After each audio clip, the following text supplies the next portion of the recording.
One of my favorite texts from the Old Testament, and one that I must confess my thinking goes back to often, is from Ecclesiastes 11 and verse 4. In the Revised Standard Version, or the Authorized Version, I think, "He that observeth the wind shall not sow, and he that regardeth the clouds shall not reap."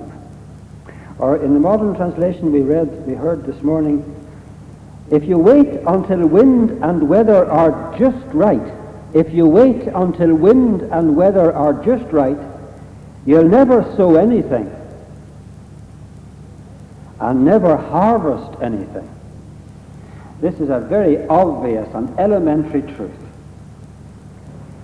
I don't know who put those beautiful chrysanthemums there in church this morning, and I don't know who grew them.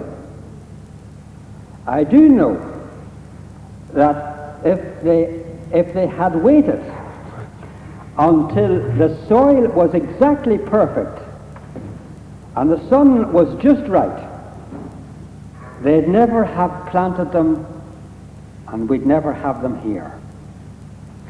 And if I were the devil, and I met a man who was challenged to some new impulse for service, if I met a man who was moved to some new form of commitment, I know what I would do. In a plausible way, I would suggest to him that he waits. Because it's not just right, it's never just right to do that thing, or write that letter, or make that phone call, or meet God. There's always, one could imagine, a more convenient and a better time when you would be in a better condition.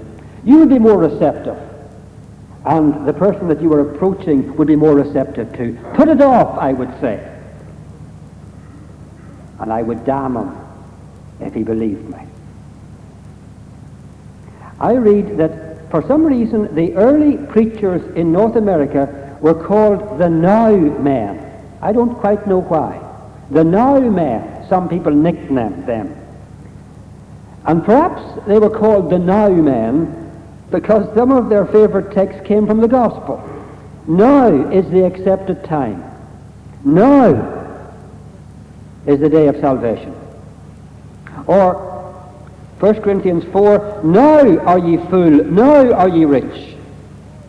Or 1 Corinthians 13, "Now abideth faith, hope, and love." Or Hebrews 2, "Now we see not yet all things put under him, but we see Jesus." And someone has said, and if you could remember this, I think it would be worth your coming to church this morning. The greatest day of anyone's life is the day when you learn to deal with your religion in the present tense. The greatest day of your life is the day when you learn to live your religion in the present tense. Now the enemy to all that, which I fall for so much, and so do other people, is to wait and to wait and to put it off and regard the wind and observe the cloud and wait for ideal conditions, which honestly never come. And I want to apply this in an elementary way to 4 very obvious areas. And the first, and I've said this before, and I must say it again and again to myself and to my congregation, the first is myself, or yourself. If I want to do the job for God I was made to do, it's no good me waiting until I'm somebody else.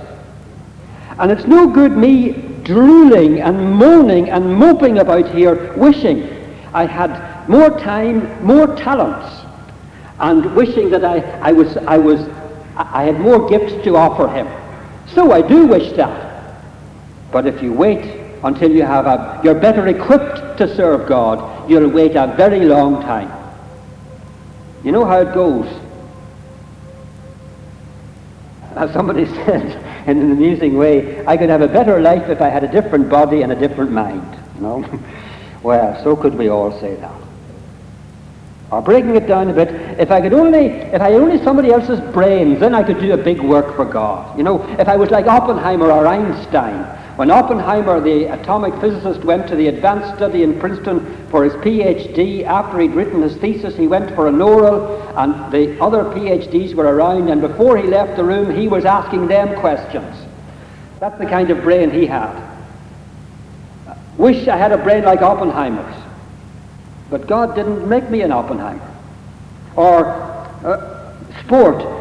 I suppose there's people here who wish they could learn to field or to pass or to run like Mike Gibson or Gareth Edwards or Willie John McBride. Or confidence, you know. One wishes one had the charm and the confidence of Noel Edmonds. Or even Bruce Forsyth, you know. Why am I so shy? Why am I so awkward? Why am I so dull-witted? Why am I so slow in the repartee? Everybody can talk rings around me. Well, one might ask. But as the old man in the green pastures says, I ain't very much, Lord, but that's all I got. And one of the compensations of middle years is that you do begin to accept yourself with your limitations. And to the young people here, could I plead with them not to wait till you're any older before you begin to accept yourself. And be proud of yourself, in one sense. Have a self-respect and say, I ain't very much, maybe. I know I ain't very much, but that's all I got. And please don't wait for some mythical day, which will never come, when you're more gifted, more talented, have more charm, and so on. Also, I come back to a thing I read in Reader's Digest years ago that helped me a lot. When a member of the House of Lords said, if a thing's worth doing, it's worth doing badly, rather than not doing it at all. He said, when I was a boy, I played the piano terribly, and I rode a horse abominably, but I enjoyed both things immensely. And if I had met some perfectionist, he said, who said to me, don't do these things at all, unless you can do them perfectly, I would have missed a great deal of God's world, he said. And he said, I go through life now with this motto. If I have a thing to do, even if I have to do it, if it's the only way I can do it is badly, it's better to do it badly than not do it at all. So don't wait until you can read all your Bible or the whole chapter in Hebrews. Read a little bit of it, or rather than not read it at all. And also, I am greatly encouraged when one thinks one sells oneself short and one wonders what one can offer to the world and God and Christ. I am greatly encouraged by what great men have done with most crippling handicaps. Thinking of Beethoven, who was deaf, and had to cut the legs off a piano and put it to the floor and put it on the floor and play it and put his ear to the floor to get the vibrations. Thinking of John Keats, orphaned as a boy, disappointed in love, contracted tuberculosis and died at 28. Could easily have been forgiven for saying, why was I born? William of Orange, King Billy, a chronic asthmatic. Nelson, weak, sickly, always tending to see sickness when it's sea, blind in one eye, one arm. Robert Louis Stevenson never had a day's health in his life. And one wonders, one's ashamed for thinking, what can I do now? And one's ashamed for saying, some other day, Lord, when I'm feeling better and have more health and more energy and I'm more talented, then I'll serve you. Here's another area to which this great text belongs. You know, if you wait until the wind and the weather are just right, you'll never sow or harvest anything. The area of your neighbours. And by your neighbours I mean, all right, the people in the next street maybe, or the people in the office, or the factory, or the staff room, the people who work in double harness with you, the people in the school, your neighbours. And I and you, with all respect, are commanded by Jesus to love the one you've got, the neighbor you've got. Jesus doesn't say love him if you want to love him. He says, this commandment I give you. You are commissioned. You are committed. You are commanded to love. Work at it. To love your neighbor. And not the way you love him, but the way I love him, he said. That's a hard one. Love one another as I have loved you. Don't love your neighbor the way you want to love him, but the way I loved him. Nothing less than that is acceptable.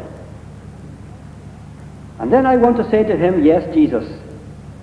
And I will love him when he's a bit more decent. If everybody would behave decently towards me, I would behave more decently towards them. And he says to me, that's cheating. If you love them which love you, he says to me, what reward have you? Everybody doesn't do that. And it's not enough for me to say, yes, Jesus, I will love my neighbor when he's more agreeable. Or when that difficult person in the office becomes less difficult.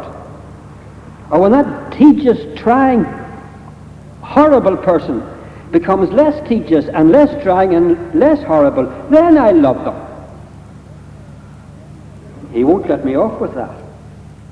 For it seems to me he's saying to me and to you, that person you find unbearable was put into your life and you were put into them for a purpose. Go and find out why they are so unbearable. That's part of loving, understanding, goodwill and kindness. You mightn't ever like them. They may always irritate you and get under your skin. That's not the point. Go and work at understanding them. That's your Christian commission. Maybe he feels inferior. That's why he's so awkward. Maybe he's being bullied at home or she's being bullied at home. That's why they're so awkward. Maybe they feel lonely. Maybe they have a deep sense of failure, however cocky they might appear.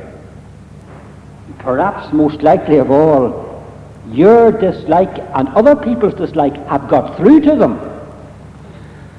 And they're reacting to it. Jesus said, don't wait until your neighbor has changed before you love him, because I didn't wait until you had changed before I loved you and died for you. But if you're waiting for ideal conditions before you practice charity and kindness and forgiveness, then you're wrong. And you'll have to find some other textbook than this one for living the Christian life. And here's another easy area for me to say something about, and I want to say it again and again and again. When we come to serve God, we've got to do it within a church. We've got to worship within a church. The Bible knows nothing of religious Robinson Crusoes. There's no such thing as a solitary Christian. You've got to work out your Christian life in some kind of company and some kind of fellowship, and you've got to go to some structure of worship in order to worship God. And honestly, there's no good me saying, yes, God, I will worship you someday when I can get a beautiful church to worship in. Because some people have got beautiful churches and they don't worship. Or there's no good me saying, yes, God, when I join a very excellent congregation where there's a beautiful church and a cathedral choir and a stirring preacher, and where the sermons are more simple or they're more scholarly or more thoughtful, and where the people are more friendly, and where things are going much better, then I'll worship you and serve you. God has put us into this congregation, into this fellowship. And this is where we're at, as we say nowadays.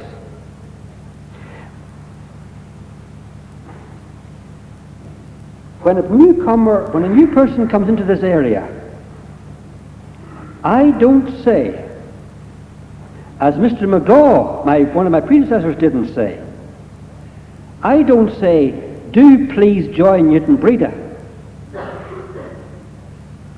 I take my headline from Mr. McGaw, who I understand said to many new people in this area, when this congregation was really developing and growing, I understand he used to say to people, you just go around the congregations first and make up your mind which is most helpful to you. I think that's very good advice. Each congregation has their own particular emphasis, their own particular ethos, their own particular atmosphere. And I really think that newcomers to a district are wisely advised, and they often do anyway, whether they're advised or not, to go round congregations, or even travel across a city if that's what they have to do, especially if they haven't got small children, until they find the place where they find it is helpful to worship, and it is helpful to serve. And then, here's the point, having come to that decision, then they are obligated to be committed to that congregation and not wish they were somewhere else. And could I digress here for just a moment and say that if you or I join a denomination first, Church of Ireland, Methodist, Baptist, Presbyterian, and then join a church in that denomination, we are under obligation to support what that church supports, aren't we? Like, for instance, here, as Presbyterians, when I am a member of this Presbyterian church in the Presbyterian Church in Ireland, I have to remember that in Christ's name and in my name and in yours, the Presbyterian Church has committed itself, for example, to financing certain old people's homes like the Residential Trust, to financing certain missionaries in Jamaica or India or Indonesia, and nobody else is paying for them except Presbyterians. And the Presbyterian Church has committed itself in Christ's name and in my name to financing church extension churches in Port Stewart or Ballymena or Belfast, and nobody else is paying for them but Presbyterians. So therefore I'm committed to this team, so to speak, if I am committed to this team.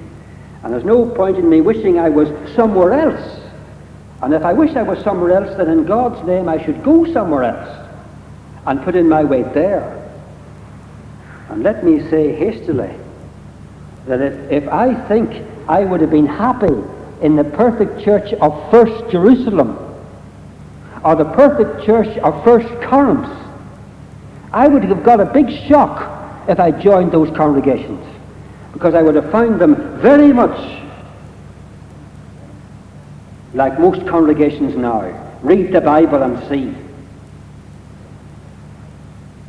I'm sure you're tired of hearing the story, but I love to remind myself of it. Isn't it Spurgeon? The story is told, a convert went to him and said, Mr. Spurgeon, I've become a Christian. I want you to recommend to me a perfect congregation where there's an excellent minister, a first-class choir and organist. The organizations look after the old people and the young people, where people don't quarrel, where they are very friendly, where the mission schemes are all supported well, and the home schemes are not forgotten. And he went on for a while, and Spurgeon said to this man, I'm sorry, I don't know whether there's a congregation like that.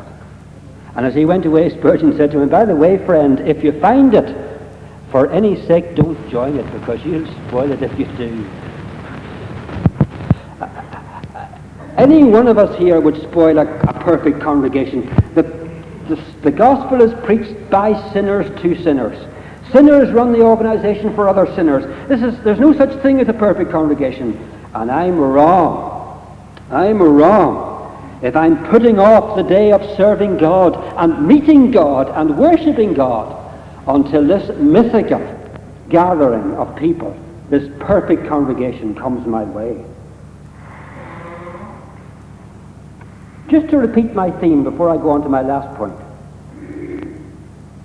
They used to say in Ireland years ago, when people had to emigrate to America, where there was more freedom, more money, more economic prosperity, and it was a kind of Valhalla or or paradise out there. Some people have to stay at home.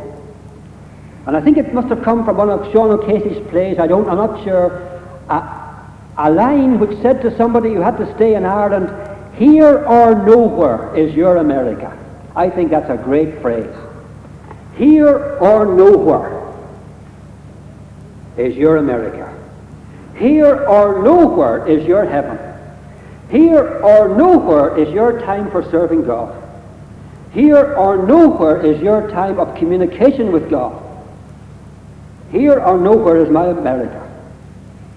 And someone else said it in a similar time about our work. Writing reports, typing a letter, reading a book, baking a cake. If you don't have time to do it right now, when will you ever have time to do it over again? That's a good one. If you don't have time to do it right now, or as right as you can get it now, when will you have time to do it over again? The answer is never. If you're writing a report, typing a letter, making a phone call, making a communication with somebody, baking a cake, reading a book, try to get it right the first time, or as right as you can get it the first time. Because obviously you'll never have any more time of doing it. And along with this, a phrase leapt up in my reading this week. It was giving people quality time. Not giving people time, but not giving people just time, but giving them quality time. That's to say, giving yourself to a person not with half a mind or half a concentration, a rushed encounter, but giving them concentration, your undivided attention, giving them quality time. For if you don't get it right now, when will you have right to do it? When will you have time to do it over again? And moving on to my last and maybe most important point of all, let me apply this with all the force at my command to the different stages of life. And here I'm preaching to everybody present in church this morning, from 9 to 90, from 6 to 60. How easy it is to wait until you're older to do that good thing. And there's all kinds of very good arguments for putting it off.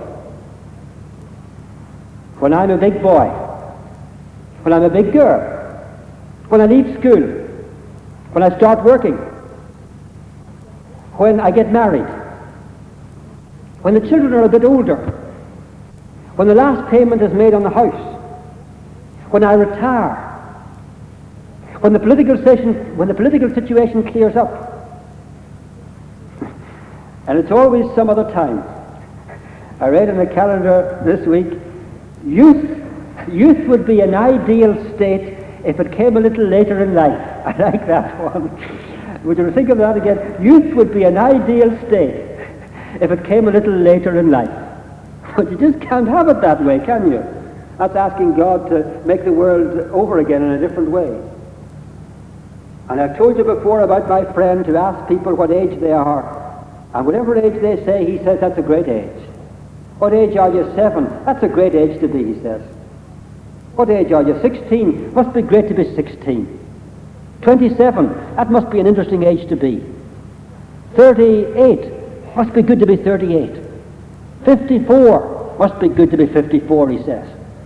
79. Must be interesting to be 79. What age are you? That's a great age to be. I read this before some years ago in the congregation. I would like to read it again. 4 verses of a dogger little poem about a man who saw a woman at different stages of her life. I saw her in childhood, a bright, gentle thing, like the dawn of the morning or dews of the spring.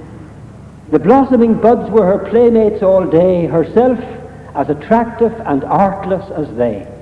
I met her again, a fair girl of 18, fresh, glittering with graces of mind and of mien. Her speech was all music, like moonlight she shone, the envy of many, the glory of one. Obviously she was in love, and somebody was in love with her. Years fleeted over. I stood at her feet, The bud had grown blossom, the blossom was fruit. A dignified mother, her infant she bore, and looked more engaging than ever before. And the last verse, I saw her once more. 'Twas the day that she died. Heaven's light was around her, and faith at her side. No wishes to move her, no fears to appall. And then, I felt then, she was fairest of all. Jesus says to you and to me, follow me. And I reply, yes, I will, Lord, when I'm more gifted, when I find a really good congregation, when I get a different neighbor, and when I get a little bit older. And he says to me, I'm asking for your service now, with the gifts you have, in the church you are, with the neighbors you have, and at the stage of life you are. And I repeat, yes, Lord, I will serve you under better conditions. Perhaps, just perhaps, he is saying something else to me and to you.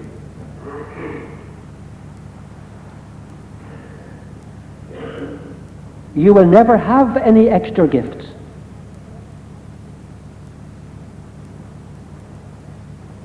Your neighbor will never become more likable.